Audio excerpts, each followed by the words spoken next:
உனக்கு என்ன தோணுதோ அதை பண்ணுனாங்க. நான் தளபதி யோ அப்படின்னு சொல்லிட்டேன். யோ இந்த ஏதாச்சும் பண்ணியா அப்படின்னு சொல்லிட்டேன். பண்ணி முடிச்சுட்டு வெளியே வந்தேன். யோ நான் சொல்றேன் நீ தியேட்டருக்கு போ, உன்னை பிரிச்சு மேய்ஞ்சிருவாங்க மொத்த பேருமே. பயம் வந்துருச்சு செட்ல. அதுதான் வந்து மறக்க முடியாத ஒரு என்னன்னா மாஸ்டர்ல வந்து என் ஃப்ரெண்டோட கையை உடச்சிருவாங்க. அதுக்கு வந்து நான் தளபதி அண்ணா கூப்பிட்டு போயிட்டு நியாயம் கேட்கணும் அப்படின்னு சொல்லிட்டு கூப்பிட்டு போவேன். அதுக்கு தளபதி அண்ணா வந்து எதுவுமே பண்ணவே மாட்டாரு. எதுவுமே பண்ணாம அப்படியே தலையா நிற்பாரு.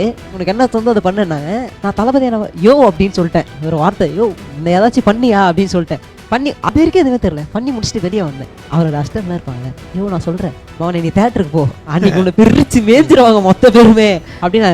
எனக்கு பயம் வந்துருச்சு பயங்கரம். ஏன்னா சொல்றேன் அண்ணா லொகேஷன் அண்ணா லொகேஷன் ப்ளீஸ் நான் இன்னொரு தடவை கூட பண்றேன். ஐயோலாம் அண்ணா பயமா இருக்கிறேன், எனக்கு பயமா இருக்கிறேன் அப்படின்னா தளபதி என்னைய கூப்பிட்டாரு. என்னடா அப்படின்னு கேட்டாரு. அண்ணா இல்லைண்ணா இந்த மாதிரி உங்களை யோன்னு சொல்றேன், நான் பயமா இருக்கிறேன், எல்லாரும் அடிப்பாங்க திட்டுவாங்க அப்படின்னு சொல்றாங்கண்ணா அப்படின்னு சொல்றேன்னா. அப்படிலாம் எதுவும் இல்லடா, அது வந்து உன்னுடைய ப்ரொஃபஷனல், நீ அது சொல்கிற, நீ ஒன்றும் பயப்படாத, ஒன்றும் நடக்காது அப்படின்னாங்க. ஸோ அப்போ தான் ஒரு ஆறுதலே வந்துச்சு. ஆஹா அது இன்னும் கூட எனக்கு அந்த பயம் இருக்குது.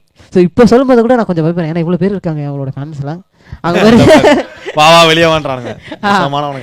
இன்னும் கூட எனக்கு அந்த பயம் இருக்குது. சொல்லும்போது நான் இது எங்கேயுமே சொன்னதே கிடையாது. ஸோ பயம், ஏன்னா அது சொன்னால் பார்க்குறவங்க ஏதாச்சும் என்ன சொல்ல போகிறாங்க அப்படி சொல்லிட்டு. ஸோ நல்ல வேலை அது ஏதோ ஒரு சீனில் போயிடுச்சு. சரி ஓகே, நம்ம அதை விட்டுருவோம். பாசிட்டிவாக ஒரு சொல்லுவோம். தளபதி மாஸ்டர் ஒரு மாதிரி கூப்பிடுவீங்களே, அது மாதிரி இப்போ கூப்பிட்டு காட்டுங்க. வாய்ஸ் மாறி இருக்கும், பரவாயில்ல. Master super super. ஸோ அதே மாதிரி பிகில் ஒரு ஓப்பனிங் டயலாக் இருக்கும்ல, அது ஞாபகம் இருக்கா? நல்லா ஸோ எந்த ஸ்டேஜ் போனாலும் அந்த பாட்டு தான் நான் ஃபஸ்ட்டு பாடுவேன். என்னையே இன்ட்ரடியூஸ் பண்ணிப்பேன் ஃபஸ்ட்டு. இந்த மாதிரி நான் தளபதி நான் கூட எனக்கு ஃபஸ்ட்டு பார்க்குற வாய்ப்பு கிடச்சிது இந்த பாட்டில் தான். அது உங்களுக்காக பாடுறேன் அப்படி சொல்லிட்டு நான் எந்த ஸ்டேஜ் போனாலும் அந்த சாங் தான் ஃபஸ்ட்டு பாடுவேன். ஸோ அதுக்கு ஒரு எனர்ஜி இருக்கும் பாருங்க. வேறு பாட்டு எந்த பாட்டுமே எனக்கு அந்த எனர்ஜி தரவே தெரியாது.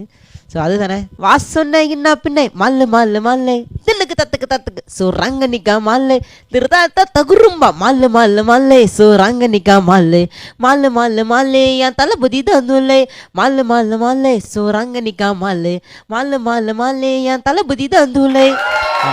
Super super. ஸோ நீங்கள் உங்கள் டைலாக் அது அந்த டைலாக் வந்து ரொம்ப ஒரு முக்கியமான டைலாக் தான். அது வாட்ஸ்அப் ஸ்டேட்டஸாகவே இன்னும் 2 வருஷத்தில் வைக்கலாம் தான் இருக்கிறேன். யார் ஏரியா தெரியும்ல, சிஎம் ஏரியாடா. இவன் நல்லவா நீங்கள் கூப்பிட்டு ஃபஸ்ட்டே இன்டர்வியூ பண்ணிருக்கீங்க. எவ்வளோ அழகாக எதிர்காலத்தை நோக்கி போகிறான் பாருங்க.